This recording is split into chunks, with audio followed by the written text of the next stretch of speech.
In a quiet corner of England, a boy named Rowan lived more in his imagination than in the noisy playground. He was shy, with a stammer that made speaking feel impossible. So he watched, listened, and created a secret world in his mind, a place where he could be anyone. While others played, Rowan collected details: a teacher's odd walk, a neighbour's raised eyebrow. He learned to tell stories with a look or a silly dance, making his family laugh without words. His quietness became his superpower. Rowan realized you don't need to be loud to be interesting. His stammer pushed him to master silent comedy, turning a challenge into a gift. He wondered, how can I make people laugh without talking? That question would shape his life. The quietest boy in the room was learning to be the most creative. His childhood taught him that clever ideas matter more than a loud voice. Rowan's silent world was the start of something extraordinary. One day it would make the whole world laugh.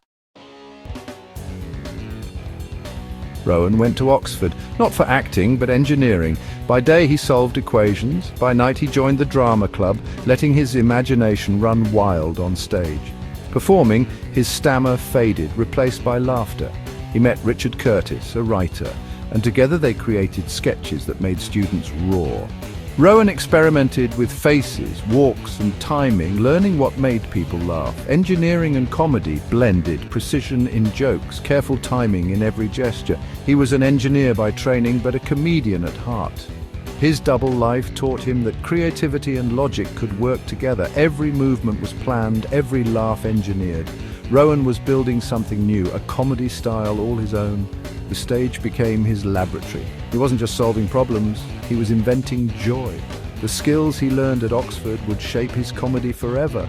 Rowan was ready to take his unique talent beyond the university walls. The world just didn't know it yet.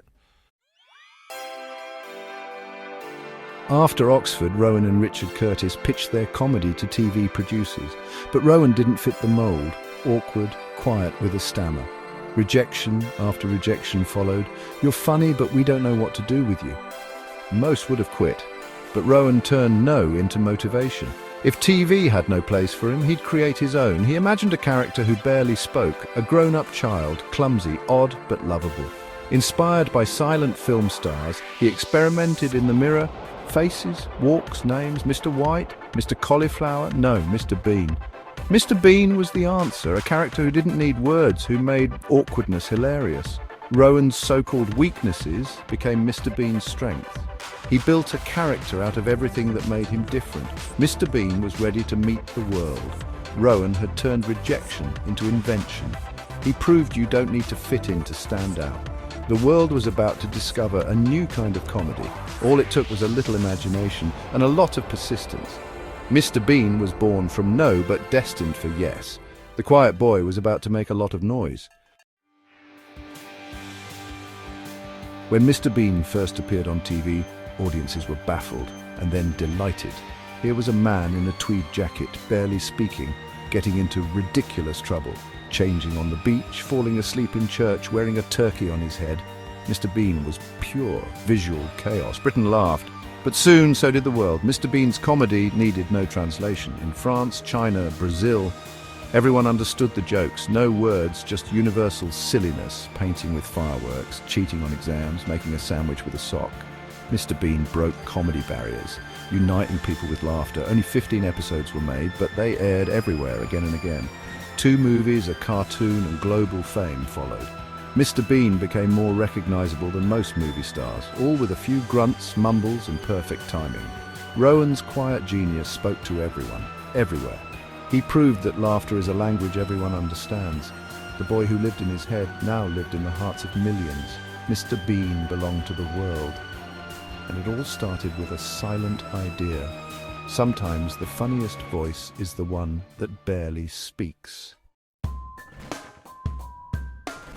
Mr. Bean's comedy looks effortless, but it's crafted with precision. Rowan Atkinson is a perfectionist, planning every twitch and stumble. Each scene, like making a sandwich with odd tools, was rehearsed until flawless. Playing Mr. Bean is exhausting. Every muscle, every glance, perfectly controlled. Rowan worked closely with writers, dreaming up simple tasks that Mr. Bean could turn into disasters. They acted out ideas, searching for the funniest moments. Rowan's instinct for timing and detail made Mr. Bean timeless. The jokes never get old because the performance is so sharp. Watch closely, every tiny look, every wobble is deliberate. Rowan engineered Mr. Bean with the same care he once used for math problems. It's not just silly, it's art. That dedication is why Mr. Bean still makes us laugh decades later. Behind every laugh is hours of work and genius. Mr. Bean is comedy engineered to perfection. Rowan Atkinson's story is for anyone who's ever felt different or doubted themselves. He turned shyness and a stammer into strength, using imagination as his voice. He didn't follow the usual path, he made his own. Rejected by TV, he created a character who spoke to everyone. His journey proves that success comes from persistence, not perfection.